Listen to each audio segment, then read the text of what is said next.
자, 오늘 말씀 들어갑니다. 제목 읽어보죠. 하나님이 원하시는 세 가지. 오늘 우리가 읽은 본문 누가 쓴 책인가요? 미가라는 선지자가 쓴 책입니다. 자, 먼저 배경을 좀 보겠습니다. 같이 읽죠.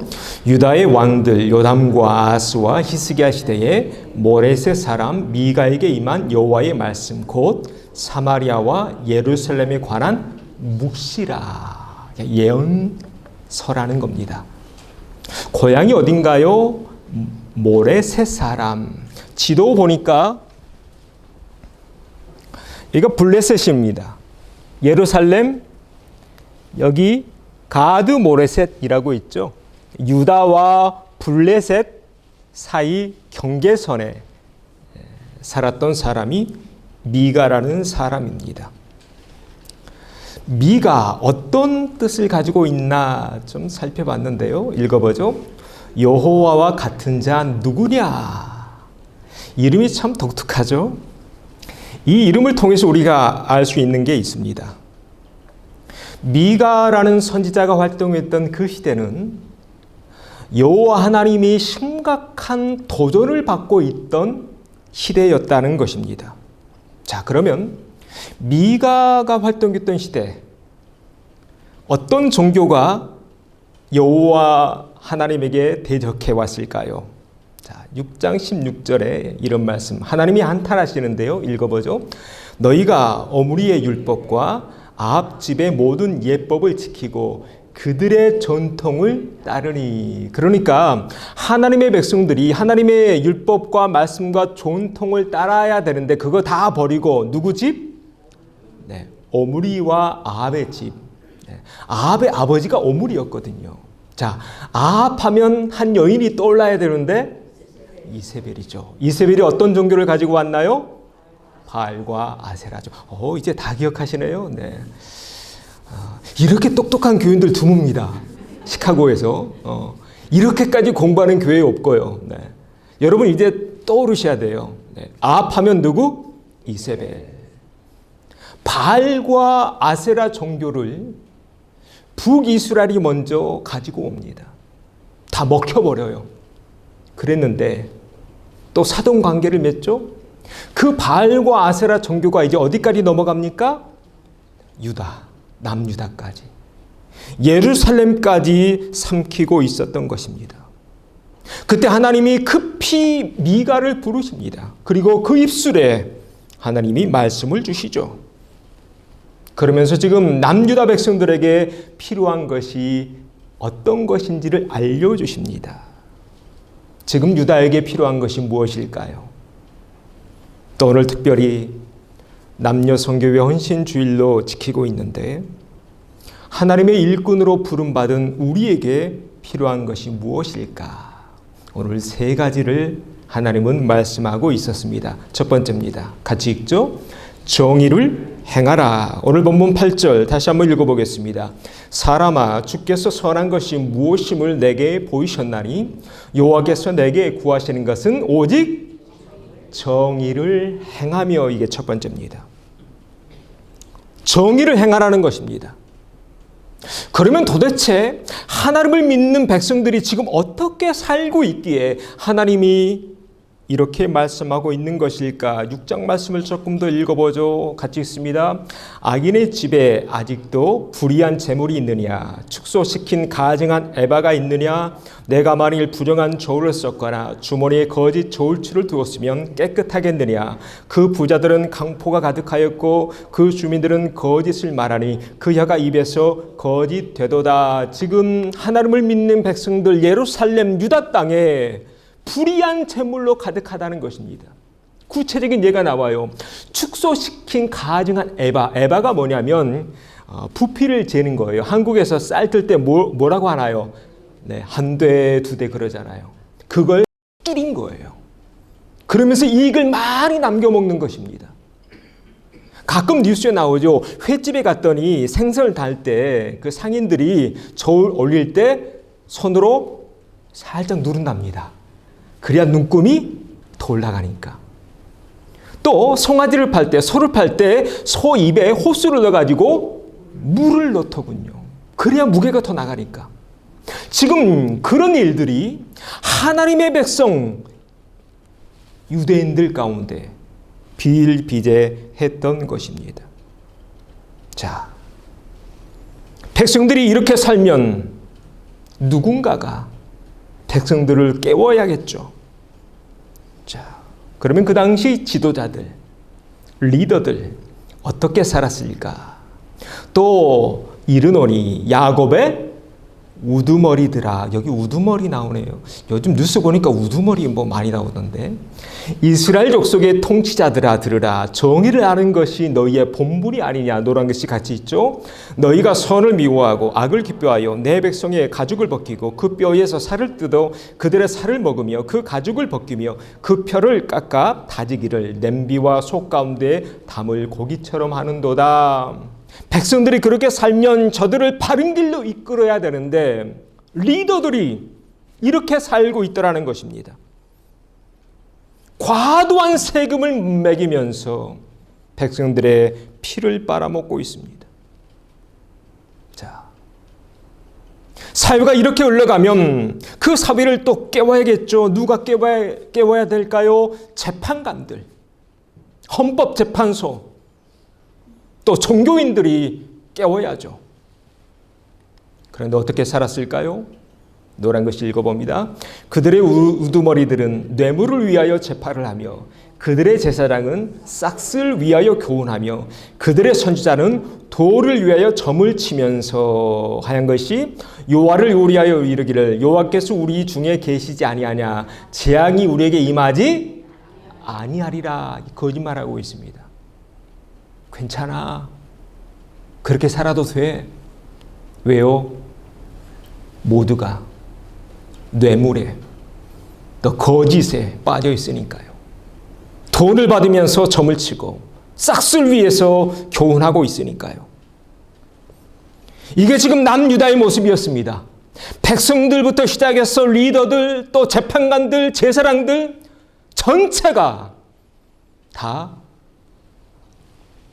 이렇게 악으로 뒤덮여 있었던 것입니다. 그래서 오늘 본문에서 하나님이 탄식하십니다. 사람아, 주께서 선한 것이 무엇임을 내게 보으셨나니 여호와께서 내게 구하는 것은 오직 정의를 행하며 인자를 사랑하며 겸손하게 내 하나님과 함께 행하는 것이 아니겠느냐. 너희들 그렇게 살면 안 돼. 이렇게 말씀하시면서 제일 먼저 뭘 얘기하고 있어요? 정의를 행해야 돼. 정의롭게 살아야 돼. 자, 조금 깊이 들어가 보죠. 그러면 정의가 무엇일까요? 저랑 함께 살고 있는 정의 말고 여러분 졸지 마시라고.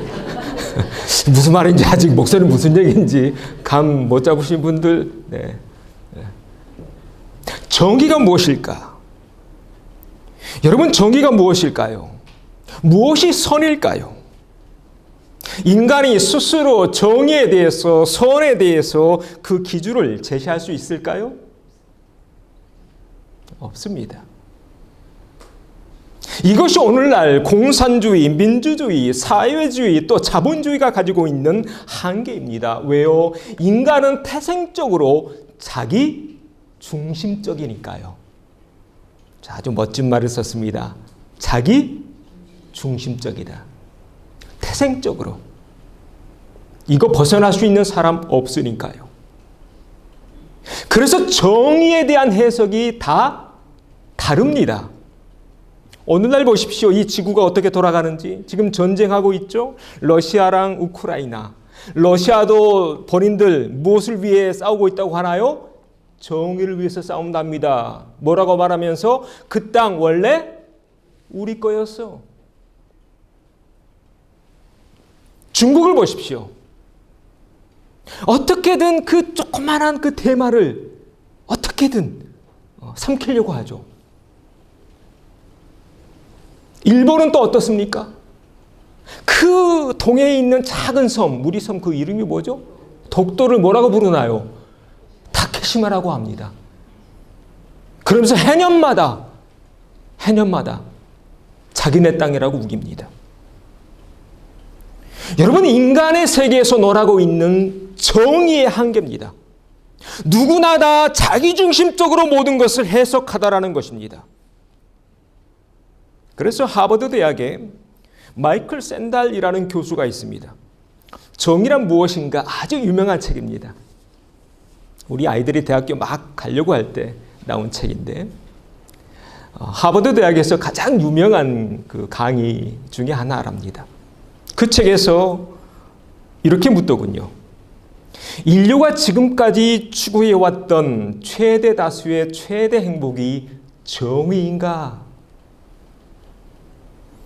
다수결의 원칙이 옳은 것인가? 여러분, 다수결의 원칙이 항상 옳던가요? 그렇지 않습니다. 이 책에서 그걸 밝혀내고 있습니다. 최대 다수의 최대 행복, 공리주의라고 하죠. 그 공리주의에 기초한 나라들 보십시오. 결국 모든 정치가 포퓰리즘에 빠집니다. 인기를 얻기 위해서 막 퍼줍니다. 그러면 나라가 어떻게 되는가요? 나라가 결국엔 망합니다. 우리 보고 있잖아요. 남미 국가들. 아르헨티나 얼마나 자원이 많습니까? 한때는요, 세계 10대 강국에 들었던 나라가 아르헨티나입니다. 베네수엘라를 보십시오. 석유 얼마나 많이 나옵니까? 그런데 그 나라 지금 다 어떻게 됐나요? 다 망했습니다. 민주주의는 어떻습니까? 아테네 이후에 2000년의 역사를 보니까 계속 민주주의 국가가 왕성하게 전 세계를 뒤덮여 갔습니다. 그런데요, 그렇게 민주주의, 다수결의 원칙에 모든 것을 결정해왔던 민주주의, 또 시장 논리에 모든 것을 맡겨왔던 자유주의 국가들 어떻게 되었나요? 아니, 멀리 볼 것 없이 우리가 살고 있는 미국의 현실 어떻습니까? 미국의 이 심각한 빈부의 차이 어떻게 설명할 건가요? 그래서 마이클 샌달 교수는 이렇게 말합니다. 자유주의나 민주주의, 또 사회주의나 공산주의에서 말하는 정의가 우리 인류를 구원할 수는 없다. 거기에서 나온 선이 사람을 바꾸지는 못한다. 그러면서 한 가지를 제시하고 있습니다. 자, 읽어보죠. 인간의 도덕적 가치에 기반한 정의, 인간의 도덕적 가치에 기반한 선을 추구해 갈 때 우리 인류는 바르게 갈 수 있을 것이다. 자, 이 대목에서 저는 조금 더 깊이, 저는 성경을 연구하는 목사이자 또 신학하는 사람이니까요, 조금 더 깊이 저는 이런 생각을 해봤습니다.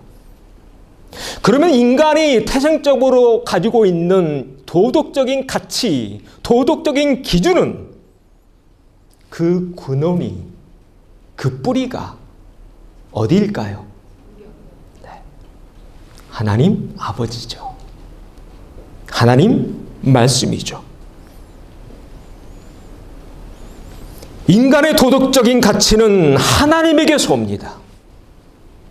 우리의 뿌리가 하나님이기 때문에 그렇습니다. 그래서 예수님 한 부자 청년과의 대화에서 이렇게 말씀하십니다. 네가 어찌하여 나를 선하다고 일컫느냐. 너란 것이 같이 있죠. 하나님 한 분 외에는 선한 이가 없느니라. 아멘. 우리가 지금 작년부터 계속해서 선지자를 한 분 한 분 알아가고 있는데요, 모든 선지자들이 이구동성으로 외치는 것이 있습니다. 누구에게 돌아가자? 하나님께로 돌아가자. 왜일까요? 인간의 뿌리가, 선의 뿌리가, 정의 뿌리가, 인간의 도덕의 원천이 하나님 아버지께 있기 때문에 그렇습니다. 우리 인간에게선 선이 나올 수 없죠. 왜요? 우리 인간은 이미 오염되었잖아요. 그렇죠? 뭘로 오염됐나요? 죄로. 그 두 글자로 하면 원죄라고 합니다.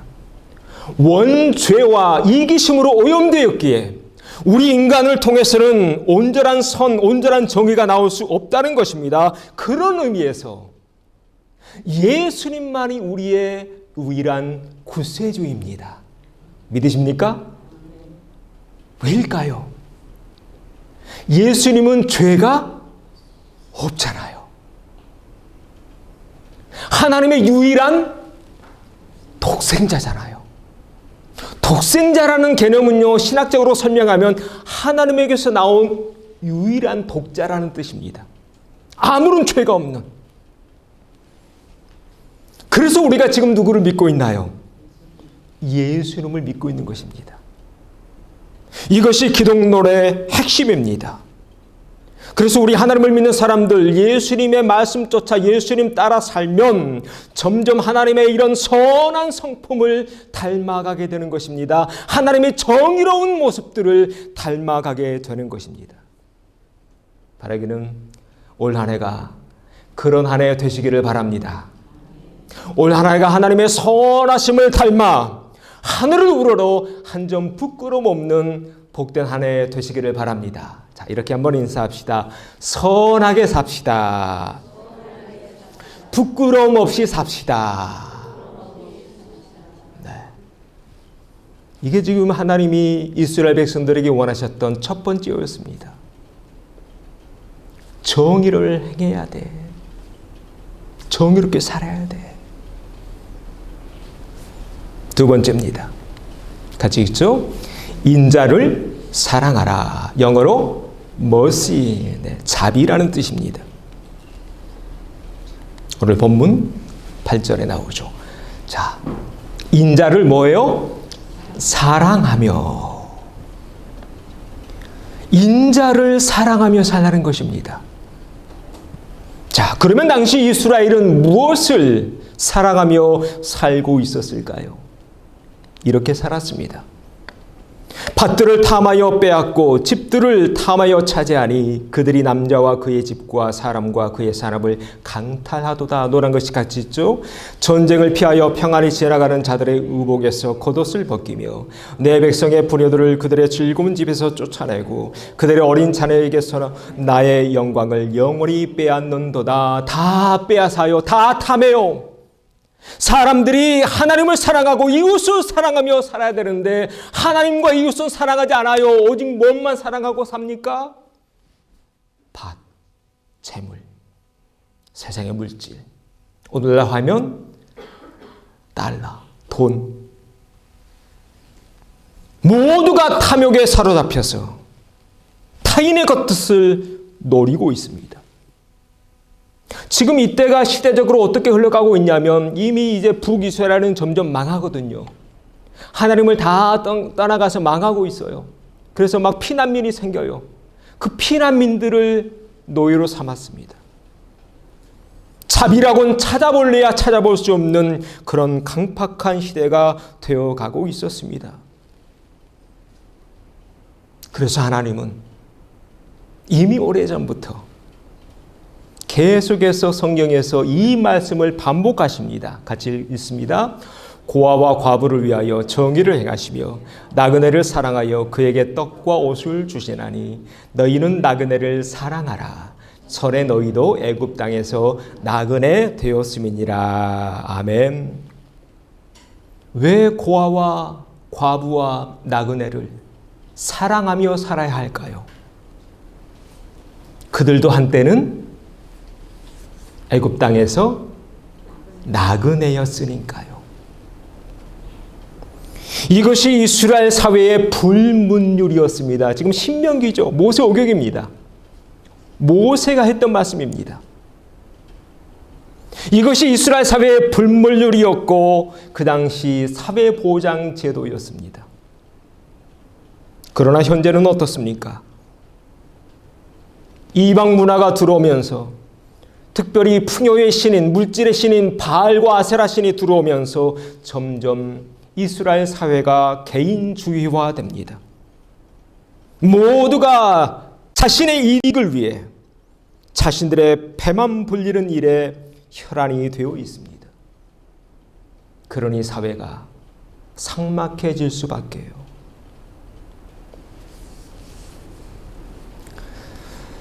제가 품고 있는 한 가지 꿈이 있습니다.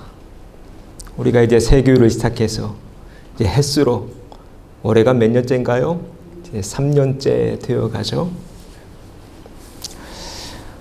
제가 여러분과 함께 만들고 싶은 꿈이 한 가지가 있는데, 서로가 서로를 돌보는 공동체가 되었으면 좋겠다. 말로만 사랑한다고 또 기도하겠다고 그렇게 끝내는 교회가 아니라, 그런 공동체가 아니라 실질적으로 도움을 줄 수 있는 그런 교회가 되었으면 좋겠다. 여러분 그런 교회 되면 좋겠죠? 네. 그래서 조만간 헌금 봉투가 이렇게 바뀔 겁니다. 맨 윗줄 11조 감사 주정 주일 헌금은 우리 교회 예산으로 쓸 겁니다. 그 아랫줄에 있는 항목을 좀 읽어보죠. 선교, 구제, 장학, 기타가 있죠. 이 아랫줄에 있는 헌금은 목적 헌금입니다. 제가 여러 번 설명해 드렸습니다. 여러분 마음속에 기도하실 때 어떤 선교사님이 떠올리면 선교헌금에 체크해서 헌금하십시오. 그대로 그분께 전달해 드릴 겁니다. 구제헌금이 있네요. 혹시 여러분 속회에서, 선교회에서 저보다 여러분이 더 잘 아시잖아요. 갑자기 어려운 일을 당했다? 구제헌금에 이름을 쓰십시오. 그러면 그분께 전달하겠습니다. 장학헌금도 있습니다. 우리 아이들 중에 누가 대학에 갔거나 또 방학에 잠깐 왔는데 용돈 주고 싶은데 좀 주기는 민망하고 그럴 때 있죠. 거기에 체크하십시오. 이름 체크하시고 쓰십시오.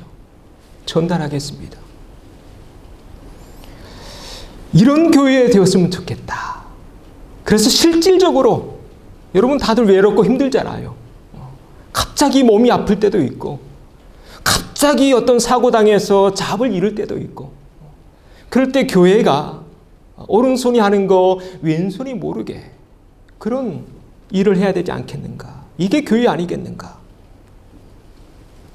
초대교회가 그랬더군요. 자, 말씀 한 구절 읽어보죠. 같이 읽습니다. 만일 형제나 자매가 헐벗고 일용할 양식이 없는데 너희 중에 누구든지 그에게 이르되 평안히 가라, 덥게 하라, 배부르게 하라 하며 그 몸에 쓸 것을 주지 아니하면 무슨 유익이 있으리요? 이와 같이 행함이 없는 믿음은 그 자체가 죽은 것이라. 우리가 알고 있는 말씀입니다.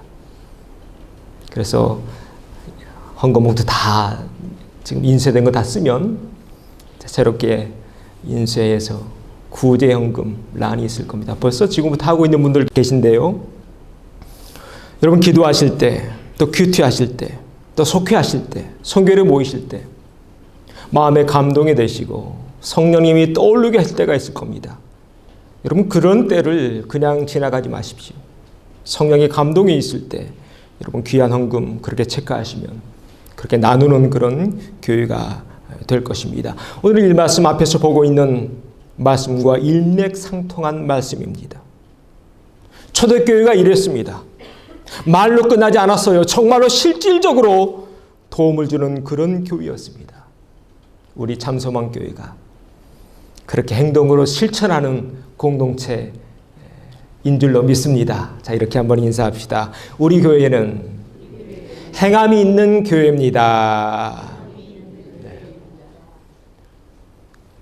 지금 이스라엘 공동체의 모습을 보면서 하나님 너무 가슴 아팠어요. 지금 고아들, 나그네들, 과부들 지금 전쟁통이니까요. 주변에 널려 있는데 다들 자기 행복을 위해, 자기 부귀 영화를 위해서만 살고 있었습니다. 그래서 하나님, 아니야. 그건 아니야. 그렇게 살면 안 돼. 정의를 행해야 되고 인자를 사랑하는 그런 공동체 되어야 해. 이를 위해서 마지막 한 가지가 더 필요한데요. 세 번째입니다. 같이 읽죠. 겸손하라. 오늘 8절에 나와 있는 말씀입니다. 앞에서 인간은 누구나 자기중심적이고 또 이기심이 있다고 했습니다. 원죄가 있으니까요. 원죄가 있고 자기중심성이 있는 우리 인간이 어떻게 겸손해질 수 있을까요? 그 길이 있습니다. 이 말씀을 꼼꼼히 보십시오. 겸손하게, 그 다음 말씀, 내 하나님과 함께. 이게 키포인트입니다. 죄 많은 인생이 자기가 스스로 하나님이 되려고 하는 이 마지막 시대에 어떻게 겸손한 사람이 될 수 있는가? 여기 그 길이 있어요. 누구와 함께? 내 하나님과 함께. 히브리어로 임 헬로헤카, 너의 하나님과 함께. 그래서 예수님의 또 다른 이름이 있습니다. 무엇인가요? 임마누엘, 뜻은 하나님이 우리와 함께 하시다. 그래서 하나님이 오신 겁니다. 임마누엘로. 이 말씀들을 통해서 우리가 분명히 알게 됩니다. 겸손이라는 단어는 인간의 힘으로는 불가능해요. 언젠간 다 밝혀져요. 그냥 겸손한 척하고 있구나. 다 밝혀져요. 진짜 겸손한 사람이 되려면 하나님과 함께 하지 않으면 안 됩니다. 예수님과 함께 하지 않으면 불가능합니다. 그래서 예수님 이 땅에 오셔서 이런 말씀을 하십니다. 나는 마음이 온유하고 겸손하니 그 다음 나의 멍에를 메고 내게 배우라. 배우라는 거예요. 누구에게? 예수님에게.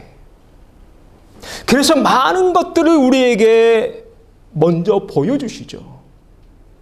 그것 가운데 하나가 이것입니다. 지금 뭐하고 계시는 장면인가요? 제자들의 발을 씻기시는 장면입니다. 왜 제자들에게 이렇게 보여주셨을까요? 이거 봐야 사람들 깨달으니까.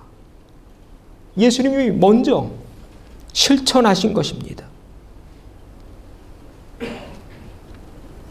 이런 예수님 닮아갔던 한 믿음의 선배가 있습니다. 제가 아주 좋아하는 믿음의 선배인데 한때는 아주 딱딱한 사람이었어요. 스데반이 순교할 때 그 옆에서 옷을 지키고 있었던 바울입니다. 그전 이름은 사울이죠.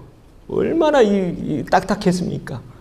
별놀하기 좋아하고 싸우기 좋아하고 약점 꼬집어내기 좋아했던 사람이 바울이었습니다. 이 사울이 다메섹에서 누구 만나나요? 예수님 만납니다. 예수님 만난 뒤에 완전히 사람이 바뀝니다. 부드러운 사람이 됩니다. 열린 사람이 됩니다. 그래서 이방인들에게 복음 전하는데 제일 앞장서게 되죠. 그래서 옛말에 이런 말이 있더군요. 읽어볼까요? 변은 이길수록 머리를 숙인다. 신앙인에게도 그대로 적용되는 우리 고사성어입니다. 하나님을 오래 믿으면 오래 믿을수록 어떻게 돼야 할까요? 머리를 숙이게 됩니다. 이것이 맞습니다.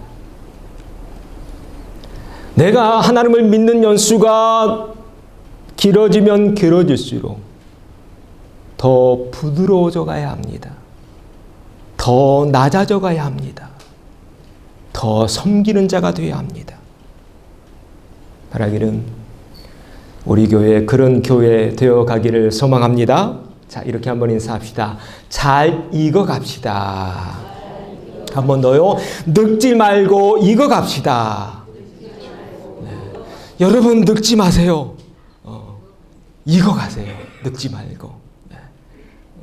늙어가는 거는요, 그냥 고집만 세가는 거예요. 딱딱해지는 거예요. 그러면 잘못 믿고 있다는 거예요. 우리 크리스찬은 늙어가는 것이 아니라 익어간다. 그렇게 예수님 안에서 잘 익어갔던 사도 바울, 그의 인생 말년에 우리에게 이런 교훈을 남기고 갑니다. 같이 읽어보죠. 아무 일에든지 다툼이나 허영으로 하지 말고 오직 겸손한 마음으로 각각 자기보다 남을 낮게 여기고 각각 자기 일을 돌볼 뿐더러 또한 각각 다른 사람들의 일을 돌보아 나의 기쁨을 충만하게 하라. 너희 안에 이 마음을 품으라. 고 그리스도 예수의 마음이니. 아멘. 올 한 해가 이런 한 해 되어야 할 줄로 믿습니다. 오늘 특별히 선교회 헌신주일로 지키고 있는데요. 올 한 해가 우리 모든 선교회원들 서로가 서로를 돌보고 서로가 서로를 귀히 여기는 올 한 해 되시기를 바랍니다. 그럴 때 그런 모습을 보시면서 참 좋다, 참 아름답다, 참 기쁘다 이렇게 칭찬하실 줄로 믿습니다. 자, 이렇게 마지막 고백할까요? 제가 먼저 섬기겠습니다. 제가 먼저 돌보겠습니다. 오늘 세 가지 기억하십시오. 첫 번째가 뭐였나요? 정의. 두 번째는 인자. 세 번째는 겸손. 이 세 가지 다 사실 우리가 누구한테서 지금 배우고 있는 건가요? 네, 예수님에게 있었던 거죠. 올 한 해 예수 그리스도의 마음을 품어 하나님을 기쁘시게 해드리는 우리 모든 식구들 또 모든 성교회 되어지기를 주의 이름으로 축원합니다.